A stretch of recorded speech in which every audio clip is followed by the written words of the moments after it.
The story of Neda's death starts with the June 2009 presidential election. Among Neda's friends, skepticism ran high that they could unseat President Ahmadinejad. But then came the country's first ever televised debates. Over the course of the night, the president was put on the defensive.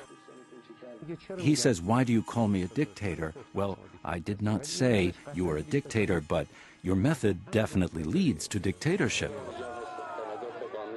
Opposition leader Mir Hossein Mousavi gained massive support, and those who wanted change felt new hope. Among them, Neda's friend, Delbar Tavakoli. I always thought boycotting the election was like saying no. This time I had a different feeling. I was encouraging everybody to vote, either for Karoubi or Mousavi. It didn't matter. Neda wasn't a Mousavi supporter.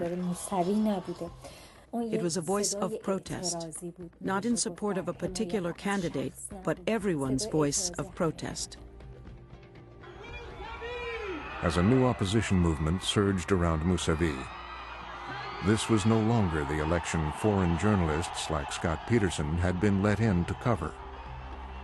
Tens of thousands of people on the streets for their candidate and for both candidates. In fact, it was an extraordinary build-up to the election. But for the reformists, thoughts of victory gave way to new fears.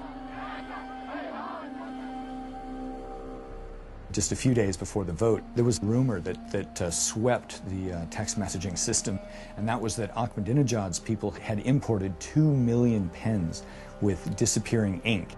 And of course, the point was that all of these people who would turn out to vote for Mousavi, their votes would be nullified because within an hour or two that mark would disappear, and therefore it wouldn't matter. So just something like that, a rumor which is fed by text messages, meant that almost every single voter that I saw on voting day was carrying their own pen. Election Day, June 12th. Both sides turned out in force, even those who'd stayed away before.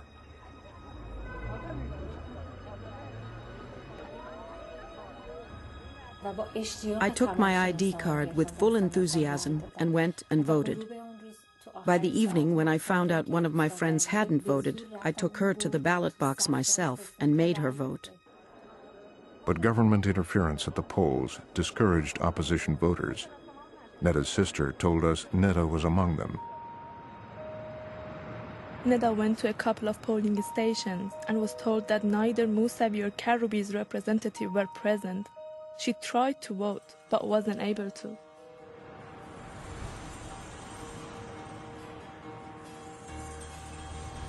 Opposition supporters said they couldn't trust the officials manning the polling stations. More alarming were the government paramilitaries, called Basijis, who now had been mobilized.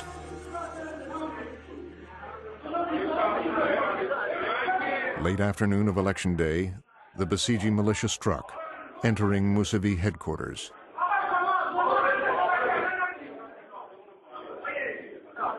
An eyewitness filmed on a camera phone as police tried to remove the Basiji, but they announced they had orders to shut down the office. Then, a few hours later, another blow to the opposition. State media's surprisingly early announcement of a winner.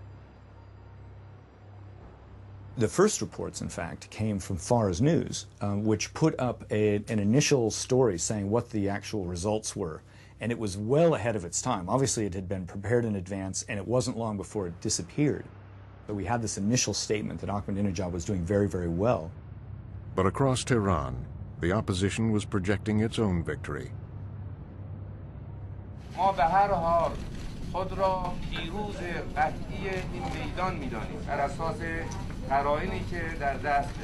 In the confusion, focus fell on the Interior Ministry, where the votes were supposed to be counted. It was probably around 10 o'clock, and still some of the polling stations were not yet closed. But we were surprised to see that right there where the Ministry of Interior building is, which is of course where they were going to do all the voting and the tabulations for this election. They sealed it off with concrete. There were 3 layers of police cars that were also lined up, and then riot police had been marshaled behind that. What went on inside the Interior Ministry that night, and whether the votes were fully counted, remains unclear. But outside, for supporters of President Ahmadinejad, the election seemed to be over.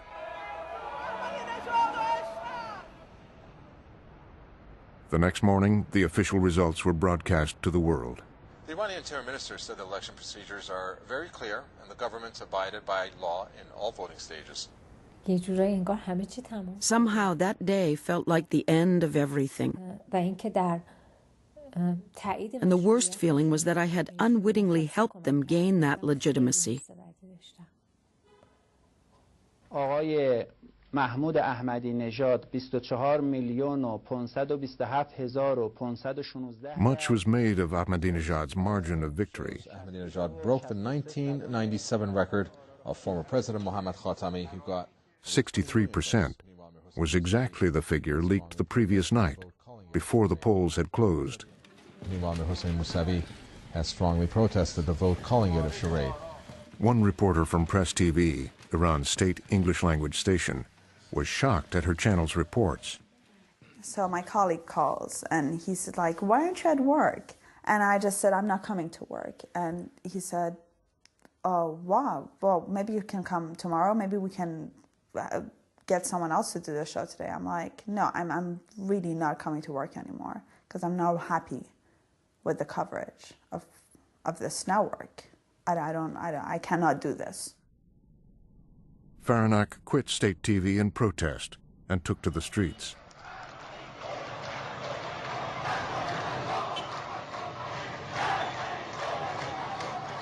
The crowd was getting bigger and bigger. People from the shops, they just shut down their stores, joined the crowd. And there were people on the buildings going like this behind the windows and stuff, and they would come down, and they were like all these old ladies who were crying. They were like, "Yeah, go, go, girl." And then all of a sudden, this caravan of motorbikes just got into the crowd and started beating people.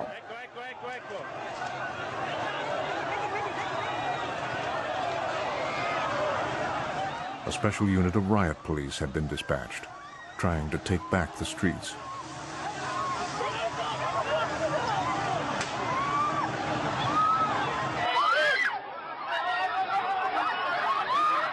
Protesters now tried to film everything on their camera phones. A sophisticated new form of resistance.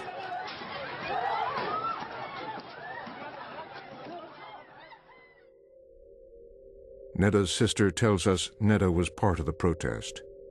Neda went to every single demo, all of them. It was during one of those protests that a woman in black chador came up to her and said, "My girl, why don't you dress a little bit more conservatively for these demos? Because I know these animals. They have real psychological issues and usually go after the beautiful ones. And you are a really pretty girl."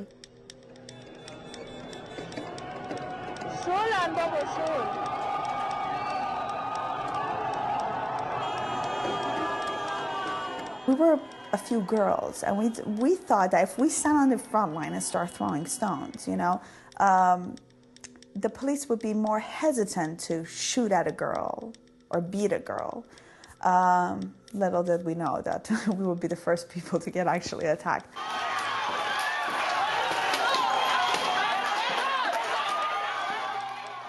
All of a sudden, I just felt something in my knee. It was so painful that I just blacked out. I passed out.